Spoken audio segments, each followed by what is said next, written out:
এক সাহাবী এসে বলছে, ইয়া রাসূলুল্লাহ, প্রতিবেশীর খেজুর গাছটা বেঁকা হয়ে আমার বাড়িতে আইসা পড়ছে,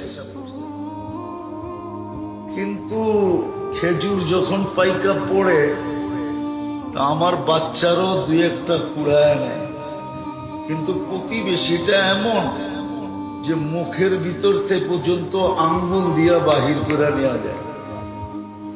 আপনি একটু ওরে বলেন না, হয়তো আমার কাছে বেচা ফেলো, আর নইলে খেজুর গাছটা একটু নিয়ে দেন আমাকে।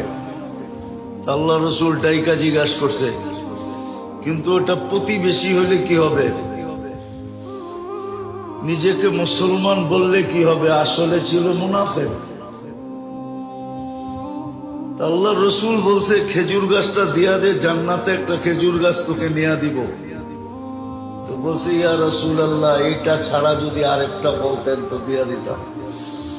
এটার খেজুর গুলো আমার বাচ্চার খুব পছন্দ। তো পাশেই দাঁড়ানো ছিল আবু দাহদা রাদিয়াল্লাহু তাআলা আনহু। নাম ছিল কি? আবু দাহদা, দারদানা দাহদা। উনি দাঁড়ানো ছিল। তো উনি আল্লাহ রসুলকে জিজ্ঞাসা করছে, ইয়া রাসূলুল্লাহ, আমি যদি নিয়া দেই আমার জন্য? বলছে, অবশ্যই।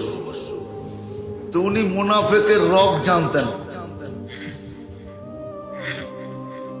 জয়া বলছে, শুন, খেজুর গাছ বেচা ফালা। আল্লাহ রসুলকেই দিলাম না, তোকে দিমু কোত্থেকা?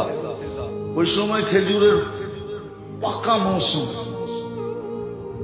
আমার ওই 600 বাগানের একটা গাছের একটা বাগান আছে, ওটা দিয়া বেচবি, সওদা করবি, ওটা দিয়া দিমু তোকে।